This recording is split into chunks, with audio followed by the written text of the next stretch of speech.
Dynamite Dudes with Attitude. And I am Dominic, DeAngelo, WrestleZone.com. Here is my degenerate brother, Marcus. Marcus, hello. How are you tonight? It's my Terry, not Terry Funk, my Larry Zbyszko. That's going to be my new weekly thing, I think, Dom. Larry Zbyszko. You got to stand up and turn around and acknowledge you. Force the audience to chant my name since they won't otherwise. Yeah. I'm just kidding. I love Larry. I love Larry too. How you doing, man? Good, man. Good. We just got done. This is the first time we just got done watching AEW Dynamite tonight on the special Saturday Night Dynamite, and quite the Saturday night. Saturday night. What? I mean, the big thing was the title change. TNT title match, main event, shortest match of the night. It was Brodie Lee versus Cody Rhodes. Champion Cody Rhodes, champion no more. Brodie Lee is the new AEW TNT champion. And Marcus, we've been talking about Brodie Lee. He's been one of your biggest stars of Dynamite, one of your favorites of the show. Give me your thoughts here, man. What's your feedback on this? Well, Dom, week after week, you and I have been saying that the Dark Order needs something to get over. They need that extra nudge, and they didn't get a nudge tonight. They got a big old shove in the back. And it was exactly what they needed. I mean, it was a squash match. I couldn't believe it. Cody got zero offense throughout the match. It was an absolute squash. He did a stretcher job at the end. They wound up beating up Arn. So I mean, it was they went all out. And so if you want to get a gimmick over, which they've been sticking with the Dark Order, and it looks like they're gonna ride this horse till it drops. Then they just did the right thing. So yeah, I mean, a guy like Brodie Lee, he's a star. My wife, who's a novice wrestling watcher, she really only watches because she's in the room with me when I'm watching. She pointed out that Brodie Lee is very agile for a big man, and he is. He's great in the ring. He's got an incredible look. I think he's got superstar written all over him, and this is step one in establishing him and establishing the Dark Order. Well, I'm wearing this Batman hat. They went full Dark Knight Rises, Bane Dark Knight Rises style with Society, dragging him out. It's like the whole Nightmare Family got it. So it's setting it up for something. But yeah, this kind of in a even shorter way. This reminded me. I don't know if you've ever seen this match, Mark. Because you might have seen it. Is Brock Lesnar versus Goldberg at WrestleMania a couple years ago? That match where they had that 6-minute. Boom! It was just firing, but all the offense was with Brodie. So it's just Cody tells a story, and this was a very neat take on the story that we're used to seeing with Cody. That's usually always typically it has been engaging, but now we get a different look at it of Cody being just completely and utter dominated, and then what you just said, I think is the perfect way to put it. It's like Bane and Batman. So they nailed it. I mean, that's the perfect analogy. And I think that Cody is a comic book fan, isn't he? Oh yeah, yeah. So I wouldn't be surprised if it is. I mean, so now, and this is what I was telling my wife when we were watching. I was like, now the idea with the stretcher is that he's back at the bottom and he's got to dig and fight and claw his way back up, just like Batman. Just like Batman, man. And the Nightmare Family, they're the royal family of AEW. And who did Bane attack was the royal families of Gotham. So, yep, something. Little setup there. I had no inside information, none of that. I just happened to be wearing a Batman hat tonight. So there you go. And I wanted to get that hat over. So, money segment, worth the wait. And if you're gonna have a show on a Saturday, and you're gonna have to kind of work around schedules and make it something special, that's the way you do it, and they nailed it. Right. Big upgrade from my opinion on Dynamite last week. Now, you have to kind of help me out here because I was busy with a couple things. Not only was I recapping Dynamite, but I had a phone call I had to take. Yes. What was Colt Cabana out there at all? You know what? That's a good point. I don't think I saw Colt Cabana out there. Interesting.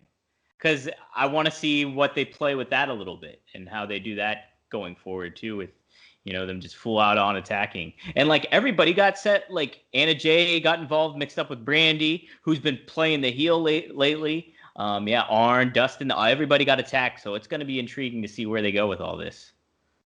Yeah, I mean, I might be wrong. Maybe he was out there. I do not remember seeing him. So, I mean, I'm sure we're going to get lots of viewers for this. So, by all means, correct us. Correct me. Oh, yeah, you mean for our show. Yeah, I know. We sent out the email earlier to dynamitedudes@gmail.com. If you happen to hear this later on, you do want to send us an email, feel free to. We will check our inboxes. We got a big hitter in Google with us, so, join that fray, everybody. But let's talk about another angle that I thought was pretty interesting, but I don't know. I want to get your thoughts a little bit. Now, the development and direction they're going with the Elite, FTR, Hangman. What did you think of all that vibe going on this week? They kind of made things develop a little bit more, but I'm interested to see their approach, what you thought of their approach of it. So, well, you're referring to first of all, Hangman Page coming backstage talking to FTR and Tully Blanchard. And they all, at the end, it started off as almost a confrontation, but by the end, they all cheers with the Bud Lights. So I'm going to do this in segments. So the first segment here, talking about him, clearly they look at Hangman Page as a modern day Tully Blanchard, or not Tully Blanchard, the other guy. Barry Windham. Barry Windham. There's the name, for crying out loud. Yeah. They look at him like a modern day Barry Windham. They look at the other two as a modern day Tully and Arn. So it's like, you see what they're up to. So I think that's where we're at on that. And by the way, I did notice that at the end of Tully's what he was saying, or their segment, Tully said, he didn't say fear the revival. He said fear the revolution. Did you notice that? Revelation. Oh, I thought it was revolution. I think it's Revelation that they okay. said. Maybe so that sounds like the name of a stable, possibly, right? Revelation. Yeah. Mm-hmm. So that kind of made me wonder, and I think it's inevitable that those three are going to wind up together. It's just okay, who's going to be the Ric Flair in this equation? See, I don't know about that because how they pitched it, Adam Page was not only was he pissed. He's like, what the hell? Like, was that? You attack Rock and Roll Express?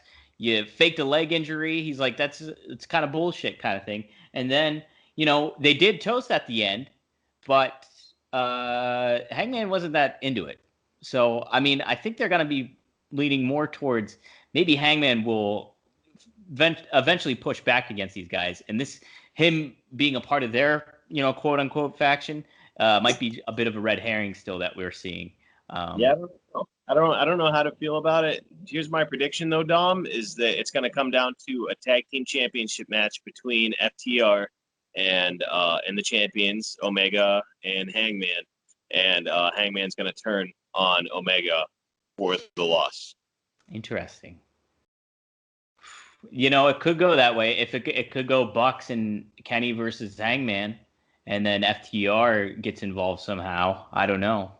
But then we've got a little more confusion. This is the next segment I'll talk about, is Omega kind of turning heel at the end of the match there. Yes. What did you feel about the execution of that all, and just the match in general too? Good match. It's exactly what you're going to get with that group of guys. Kenny's got that very Japanese style. Then the Young Bucks, they have their own unique, like, aerial assault kind of style. And actually, again, my wife sitting there watching it with me, and again, a novice wrestling fan, this is the kind of thing that helps catch people's eye. There's no denying it. So she's watching. She's like, boy, that was incredible. Like watching, it was something that Nick Jackson did. And it's like, yeah, so like novice wrestling fans are seeing this stuff and they're saying like, wow, that's amazing. I want to see more of that. So it's good. It's just, you got small doses. But in any case, Kenny turning heel there. I don't know. Can you really turn heel against a heel? Because he turned heel against a Dark Order member. So like, it's very, very sticky, murky waters that we're in right now. So it's hard to say. I thought it was interesting. But I hope it goes somewhere. I hope it wasn't just some one-off silliness. Yeah, I think it will go somewhere because Kenny's been teasing that too. Because you look at what he was doing with Marco Stunt and stuff like that in the past couple of weeks, everything too. So it's something that they've been building with. And I could honestly maybe see Kenny maybe going with FTR. That could be like the thing that they pull it with. He breaks, and Hangman doesn't break. He kind of sees the ways of what the Young Bucks are doing too, because they're kind of on the same page. Hey, like Young Bucks have respect for Rock and Roll Express. FTR attacked Rock and Roll Express. Hangman's upset about what they did to Ricky Morton. And, that can kind of bridge the gap with those three, because they've even teased on being the Elite, that they're at odds. Like Hangman and the Bucks have been at odds. So they've been mentioning that and stuff like that. So I think that could play more into, hey, they're kind of going to bridge that friendship once more. And then Kenny's the one that's going to go rogue and go with the FTR and everything too. Well, here's another little something for you to maybe consider, Dominic, is if Hangman Page is showing that he's possibly got allegiances with FTR, and then Kenny's showing that he's maybe thinking about turning heel, maybe those guys are a surrogate four horsemen. Kenny, Hangman, and FTR. Maybe, I don't know. Is it just me, or do I see a triple tag team match going on with the titles on the line with those three teams? I think we're kind of on a crash course here, are we not? Yeah, I think so. But that's the interesting thing about tonight too, is they have the gauntlet match next week. But the ultimate goal is just the tag match, the two teams going at it, not three. So I'm interested to see if maybe there'll be some some ham jankery going on where it's like all three somehow get their way into the match. But typically that's not AEW's calling card. So you have that out. You'll get some sort of outcome where it's just two teams going at it. So, well, that's not to say that ham jankery isn't AEW's calling card, as evidenced by the schmoz match, the big old clusterfuck there with Jurassic Express, Butcher and Blade, the Lucha Bros. Like Dominic, there were many numerous missed spots in that. Many numerous instances of people who should be incredibly coordinated and being uncoordinated. I am sick of those fucking matches. Well, yeah, a little chaotic. I also thought a lot of multi-team matches tonight. So we opened with one, right? Yeah, we opened with one. Then we had that match. Then we had the Elite and we just talked about it. The Elite and the Dark Order going at it. A lot of It's like, I know you're trying to get your stars positioned, and it's been 10 days since we've last seen everybody, but we kind of want a little bit more singles matches, I think, going on too, or at least just straight up tag, where it's just basic, how and then Dom, to make matters worse, Eddie Kingston comes out and he forms a damn stable with him. So now we're going to definitely be seeing more of those matches. So So I don't know what to think. Eddie Kingston, obviously incredible on the mic. I think he has all the potential in the world to be a great singles competitor. And they're just like, stick him with those guys since they need some help. It's like, ugh. I'm not a fan of that. Dominic, somebody like Penta, who's usually great on not missing spots, missed a pretty easy one on a chokeslam during that match. I mean, was that Penta's fault? I didn't know if that was Penta's fault or that was Luchasaurus's fault. Whose was that? Dominic, I think you could have effectively taken that choke slam. He was up in the air and he landed on his feet and then fell. It's pretty simple. Kick the legs out, tuck your chin. You think? No good reason to land on your feet during a choke slam. Do you think he was sandbagging Luchasaurus there? I don't think so. I think he thought it was maybe it's miscommunication. He may have had a brain fart and thought oh, is this an arm drag? Am I going to drag the arm? And that's why he maybe landed on his feet. I don't, but looked terrible. And that wasn't the only one of those things that happened. That happened a lot throughout the match. I'm struggling to think of the instances, but at the same time, I do not want to think about them because they were very cringeworthy. So yeah, I'm hoping that they tighten it up. I'm tired of seeing those matches. Those have got to go away. Look, if you're afraid that you aren't going to get to use Luchasaurus anymore, then cut him. I'd rather see that happen than see any more of those things. Or how about this for an idea, Dominic? You got a great talent like Lance Archer, whose entire storyline as of right now is that he rages out all the time, and for whatever reason strips clothes off of his own manager. So that's all he's got going on right now. How about him solo in a feud with the Jurassic Express? He can start with that big galoot Luchasaurus and just squash him. Just sling Marco Stunt across the arena, and let's see a program between him and the money player in Jurassic Express and Jungle Boy. I would not be against that whatsoever, because you got the David versus Goliath. You got the David versus Goliath theme going. You got all that stuff. Plus, yeah, you're building with two stars in Lance Archer and Jungle Boy. So, and here's the other plus of that, Dominic, is you kayfabe say that Luchasaurus is badly injured. Kayfabe say that Marco Stunt is badly injured, and let's break up Jurassic Express. Let's get Jungle Boy out on his own. I think he's ready, and this is a good way to do it, where he has no friends, he has no allies. It's just him versus this monster, and let's see who the better man is in a series of matches. I like that. I like it.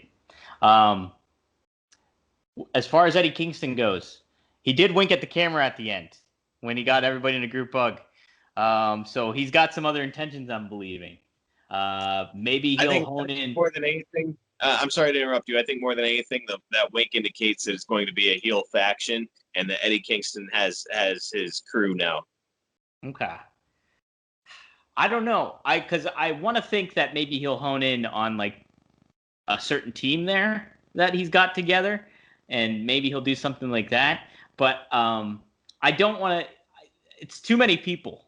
Like, I think in the group that at this moment in time, but I don't know. Like, I love, like I said, probably my favorite tag team is the Butcher and Blade, in AEW. I like them a lot. And the Lucha Brothers are great, and they're, amazing, and, will have their own unique style and stuff like that too. But I don't know. Like, I want to definitely see something happen, but I don't want it to all get jumbled up and all mixed up and nobody get elevated because of it, That's what my concern is for it. So, well, I was a big, as you know, I was a big fan of the Lucha Bros when AEW first started up. I really liked them. I thought it was cool. I love the Zero Miedo or whatever it is. I always thought it was really cool. But now it's kind of getting to be. It's reminded me a little bit of Hulk Hogan at the end of every promo going. And the NWO is just doing whatever.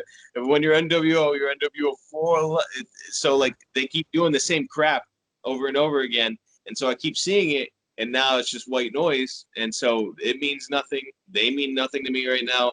Like, I thought they had something really cool possibly with that Death Triangle, but now Pac is stuck in Europe apparently. So I'm not as big on Lucha Bros anymore. I like the Butcher and Blade a lot. I mostly like the Butcher more than the Blade. I think he shows more personality, more potential for upside. I love Eddie Kingston. So, I mean, I don't know, man. I hope they do something with these guys. Not sure why the weird pairing other than, hey, these guys don't have anything going on. Let's do something with them. Yeah. Hopefully we'll get more of a level out as the weeks go by and stuff like that. We mentioned this. You mentioned this. This was a big thing for you. It's the women's division bringing in somebody, a name, and we got one this week with Thunder Rosa. I don't think you're very familiar with her because you haven't really watched the NWA product, but NWA Women's Champ. She's super talented. She's been promoted as a big baby face and things like that before.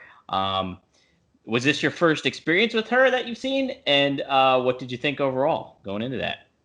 It was my first experience. I'm unfamiliar with her. She jumps off the screen, that's for sure. And that's what they need. I mean, look, it's kind of like playing baseball, man. You got to take a bunch of swings before you hit a home run. So this is a swing. We don't know if it's going to be a strike or a home run yet, or just like a double or whatever. But I guess we'll find out. But hey, I'm with anything that has the potential to elevate the women's division, be past where it's at right now, which is incredibly stagnant. So hey, if Thunder Rosa's got what it takes to push it to the next level, show me more. Let's see what she's got. Yeah, well, she's got it. She's got a presence about her. She's got a good style about her. She can cut a promo, as we saw, and putting NWA into the fold again is well. This is for the first time with AEW, but they did it yet all in, with Cody and Nick Aldis. This pairing, I mean, might not just be subject to the NWA Women's World Title. It could be, we could maybe see the 10 pounds of gold come in once into play here again. I hope so, man. I hope so. We need another match between Cody and Nick. So let's see that happen. And yeah, I mean, thing is, when you do something like that, everybody gets to make money. So why not do this combination, and let's see some success. Hey, if AEW and NWA can together make their product more interesting than anything else that's going on in pro wrestling, why not? Everybody gets to win at the end. It'll get more eyes on NWA, get more eyes on AEW. So I'm all about it. I hope they do it. Everybody gets a piece of the pie, so to speak. That's it. Yeah, Nick and Cody need a rubber match, and looks like we're getting a rubber match with Jericho and Orange Cassidy. So what did you think of the Mimosa Mayhem stipulation coming up here? What did you think of all that going on? So when Jericho started saying that he, created the Money in the Bank match, I was like, don't tell me that they're going to do something on, because I was like, what do they hang up there? So my thought was, okay, they're going to do a ladder match, but what the hell are they going to hang up there? Like a bottle of bubbly, So that had some very Judy Bagwell on a pole implication. But somehow they did something possibly worse than Judy Bagwell on a pole. It sounds like they're gonna have a vat of mimosa at ringside.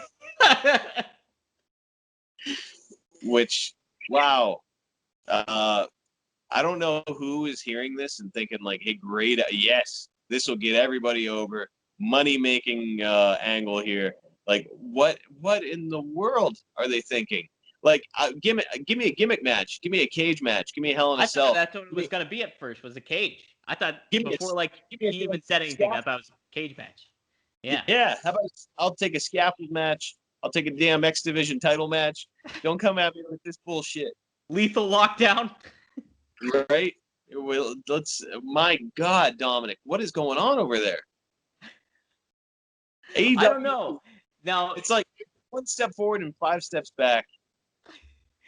The thing is, they mentioned, okay, you can win by throwing your opponent into the vat, like it's fucking Batman from 1989, or you can win by pinfall or submission too.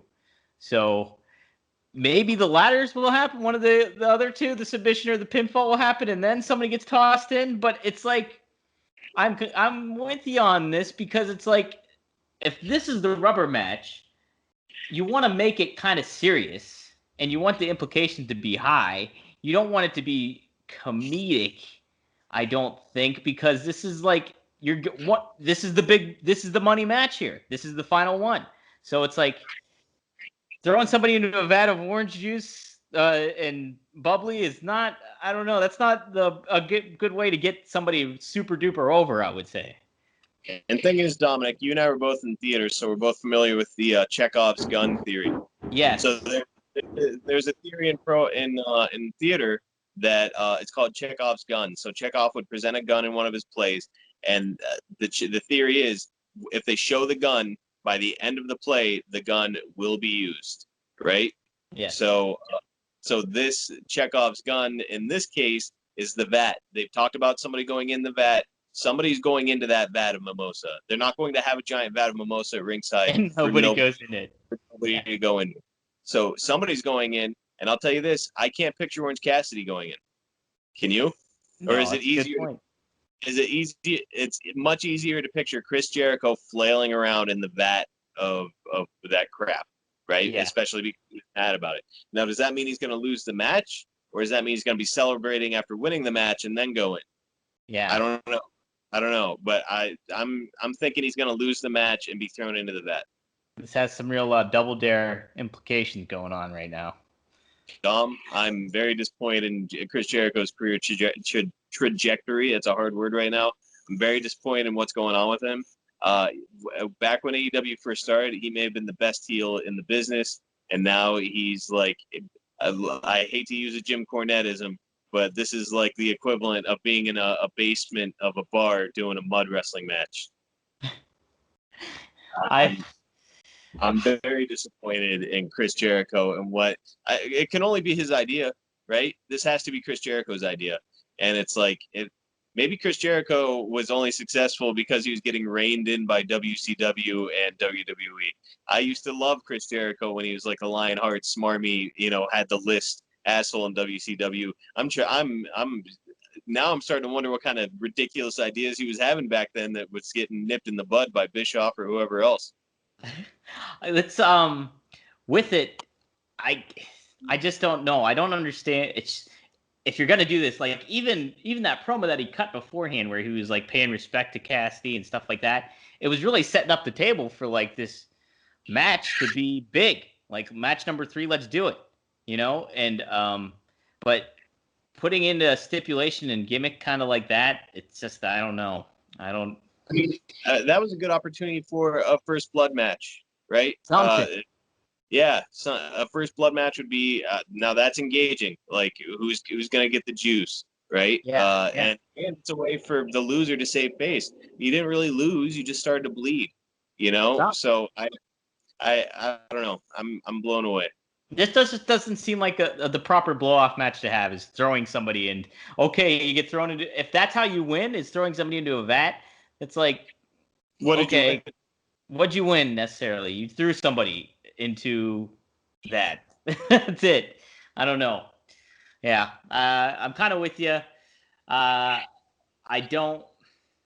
wanted to see this end on a better note than one of them in a vat of bubbly / orange juice. I don't know. I just yeah. So I feel like there's something important that we're missing that we didn't talk about. How about just the opening match with FTR and Private Party? The two very different styles. How'd you think of that as an opener that was and everything? I thought it was great, and there was one real standout in that match for me, and that was my lookalike Dax Harwood. Man, that guy's great in the ring. The other thing that he does all the time is like there's never an idle moment. Just like if you were in an actual fight with somebody, there's never really an idle moment. You're always doing something in a fight. It's not like you'll ever stop and like wait for the guy or like look at him and like wait for his next attack. Like so what the example I'll give is like he's in an arm bar and they're working the arm, but he's doing stuff. He's like trying to grab the rope. He's like trying to push the guy off of him. At one point, they were doing like one of those armbar tag-in spots, and during the tag-in, I believe it was Mark Quinn went up to the top rope. It might have been the other one, but let's just say it was Mark Quinn went up to the top rope, and he grabbed the rope and he started trying to shake the rope to get him to fall. And he didn't fall, but he was like trying to make it happen, which is what you would do if it was a shoot fight, right? You'd be trying anything. This horrible thing not happen to your arm. Yeah. So like just watching Dax and the way that he truly thinks about everything that's happening in the ring, it's just next level stuff to me. So the guy's a standout. Might be one of the best workers in the business right now. I'm not against that whatsoever. I think that's pretty darn true, actually. Dax is really good too, but to me, Dax stands out because he's very, very cerebral. That Goodnight Express finisher, that particular one tonight too, was holy smokes! That was a finish. That was a finish. It looked great. Yeah. I mean, you can see why those guys are just always on the same page. So I truly believe them to be the best tag team in the world right now. Yeah, it's good shit, man. Darby Allin and quote unquote other Darby we saw too. What'd you think of that whole segment happening? I thought it was good. I thought it was entertaining. Ricky Starks is incredibly believable on the mic. So like a lot of times you can hear that people kind of acting. When it comes to Ricky Starks, you're like, man, that guy is an asshole. Like like he just seems like a bully in school. Like he's holding him by the throat, and Darby's trying to fight him off. He's like, don't touch me. It was awesome, man. I'm big on Ricky Starks. Very big on Ricky Starks. I think he could be a real star. He's got a great look. He's got a tremendous tan, good physique. and he's great on the mic. So those are all combinations for being successful. And it's been a while since we've seen a heel go against a baby face and kind of mock and mimic what they do too. Like he's been like, even on AEW Dark, he like mimicked Darby Allin's coffin drop, like he rolled his eyes back and then fell on top of his opponent that he was fighting and stuff like that. But even we saw that tonight when he did the second rope coffin drop and obviously painted his face and all that stuff. So I think that's a really great way to start off this feud between these guys that have such a high, like an unattainable, like a ceiling that's so high that, we'll be able to see them for years to come have a feud with this. And I think this is a good, very, very good way to start it. And plus having Cage mixed in with the factor as the heavy and doing this kind of thing, you can always put him back in the spotlight too. So I'm loving Team Taz. Yeah. And as you and I discussed, Dominic, Darby and Ricky, they're a match made in heaven because they're polar opposites, but they've got a similar build. Some complete opposite humans, similar build. So let's see these guys go at it. Ricky Starks needs to get the win in the next match. He's still establishing himself. Plus it would mean more. Darby's over and he's going to remain over whether he wins or loses. Let's get Ricky Starks over. Now he's great on the mic, got a great look. Now let's get him over by getting him a meaningful win against somebody like Darby Allin. Yeah, and you look at it too. You mentioned their similar physiques and stuff like that. Guys, there's plenty of great rivalries that had similar physiques, like HBK and Bret Hart, and then you have The Rock and Triple H. Like Austin's in that fold too. So it's all that it has everything branded and ready to go, and the diverse personalities that you have, like with the contrast personalities, Austin and Hart, HBK and Hart, Rock and Triple H, all those guys. So it's like it has all the elements to be a long time rivalry that's going to be really memorable for AEW. So. Those two are a match made in heaven, and Ricky Starks really exhibits that he gets it. He understands his role in this. So like that interview he did for Dark, he pointed out that they are completely different people and that Ricky feels that he's above Darby. And so that was, again, referenced tonight. So Ricky Starks shows that he really gets it. And again, Dominic, one of the most successful periods of time in pro wrestling was 97, 98 when they were doing all that stuff where they were parodying people. That's been a successful formula in pro wrestling. You had like DX parodying like The Rock and the rest of the combination. You had Kevin Nash acting like Arn Anderson. So I mean, it's been a successful formula, and so why not do something like that? So yeah, it's great. I think they nailed that segment.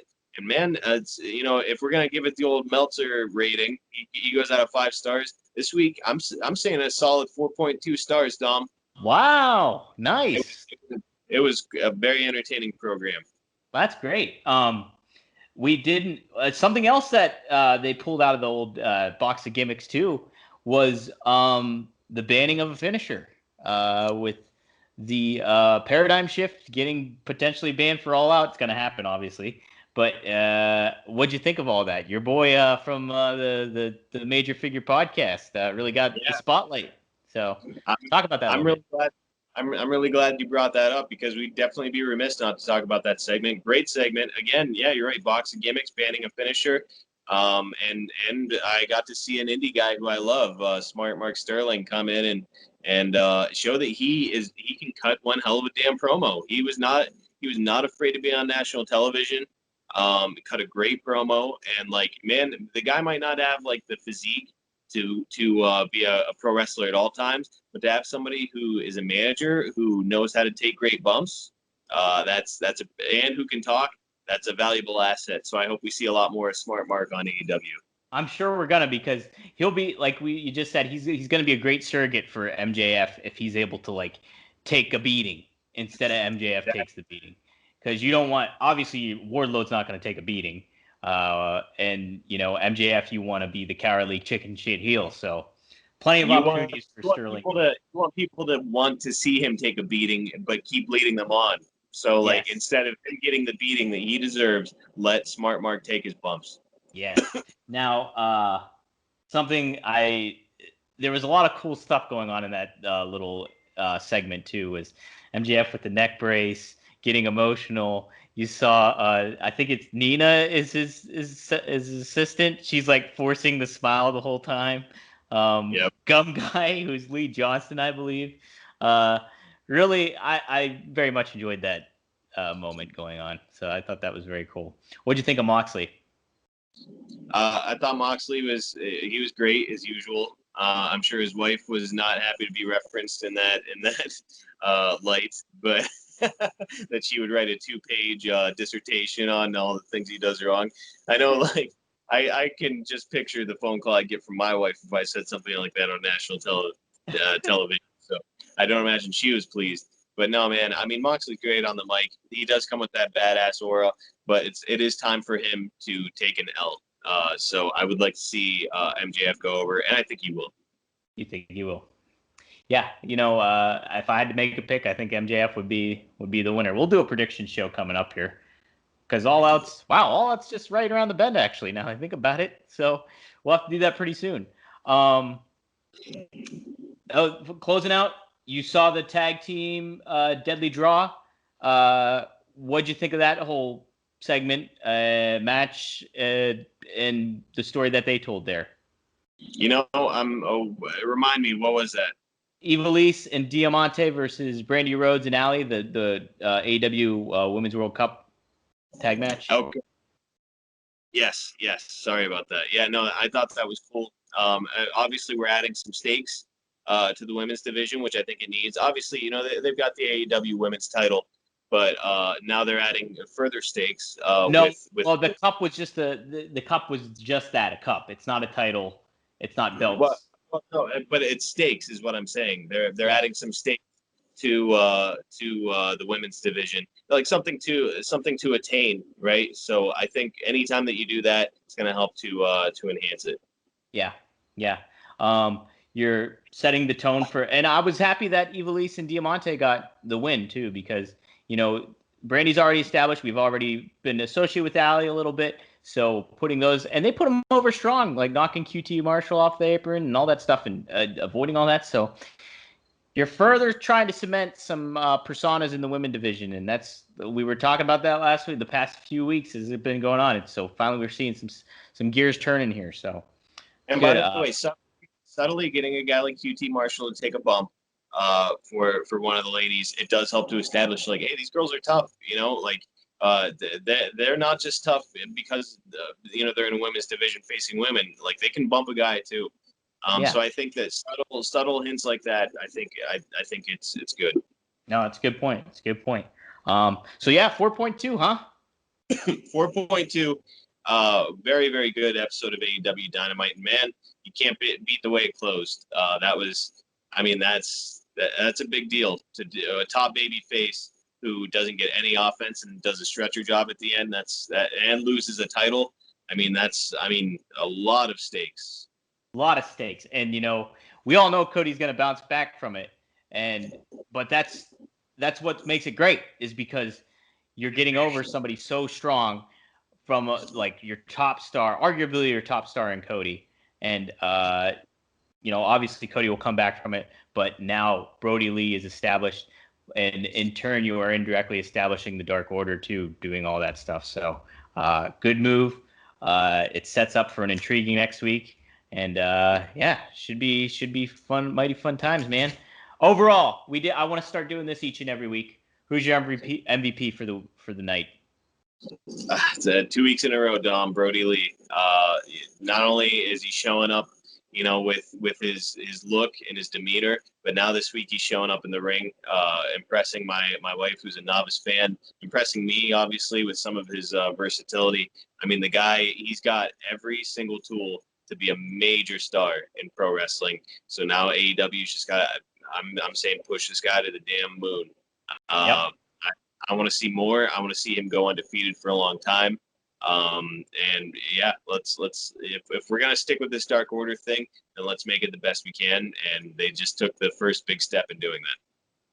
And to add on to that too, they really established the other members of Dark Order too in these matches tonight. The John Silver, Reynolds, and Alan Angels, they all were able to showcase themselves pretty darn well against the Young Bucks and Kenny. So they're making those gears turn. So yeah, it was definitely an interesting episode. Who's my MVP? I think it's inarguable. I think it's got to be Brodie Lee. Just man, that drop kick he did, that was awesome. Like that looked like that drop kick looked like it could finish a match. Not to mention his super kicks. One that just stunned him and the other one that put Cody on his ass. Very, very good stuff out of him. He's got the intensity. Man, that guy he's a star. Yeah, it's ununanimous. It's Brodie Lee this week. Be very cool to see what the ratings turn out, especially because right as we were doing this too, TakeOver 30 was going on, so they were up against that pretty much the whole night, and so it'll be, and plus just being on Saturday night instead of the Wednesday night, what's their ratings going to be like? That's going to be what we're going to be waiting for to figure out. So. Hey, before we sign off, let me see my runner-up for MVP this week. No question, Ricky Starks. Yes. Great on the mic. Like I said, great look. He gets it, man. And I see big things for his future. Yeah, hell yeah, man. Hell yeah. So, cool. Marcus, how do they follow you on Twitter? You got a new name. Well, I changed my handle, Dom. We were doing the Keystone statement there for a number of years, so that's why it was Keystone MPD. But now you can find me at Marcus P, as in Paul DeAngelo, on Twitter. So yeah, come check me out there. I've been doing some stuff. I've been making some moves, Dom. Yeah, the big move you made is you changed your cover photo to some illustration of Troy Aikman. So, well, I got to stick with my Dallas Cowboys roots, Dom. Very, very tasteful drawing. Very, a lot of thought pondering going on if someone visits your Twitter page. That's from a football card from Score 1991, I believe. Oh, really? Wow. Fun factoids there. Nobody gives a shit. There you go. Dominic, how do they find you? You can follow me on Twitter at Dominic DeAngelo. So just my name straight up. Also, finished the interview yesterday with Scorpio Sky. Spoke with Scorpio Sky, who we talked about last week. Another star. And we're looking forward to, I'm looking forward to, for not only people to listen to it, he talks about his fandom of Bret Hart, what he ultimately wants to have happen too, and what title he has his mind set on, because he's got one particular title set on his mind right now. He's focusing in, he's honing in, and he talks being a singles competitor right now too. So a lot of cool stuff. We not only just talk about that, we talk about how he's a fan of the Lakers and Kobe Bryant, and then we also talk Rocky movies. So it's a really fun interview. I was happy I got to share it with him. Cool dude. And Sky, like I said, we said last week, sky's the limit for him too. So.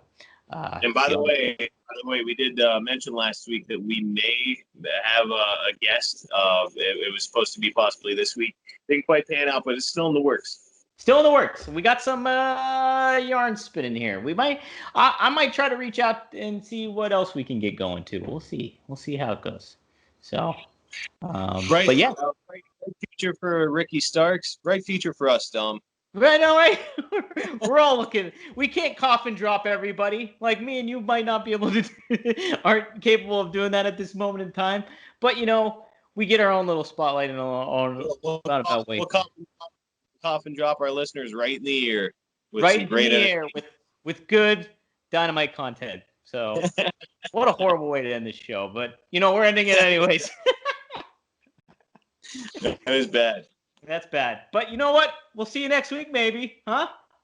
Yeah. All right. We'll see you guys next week. Take her easy. Bye-bye.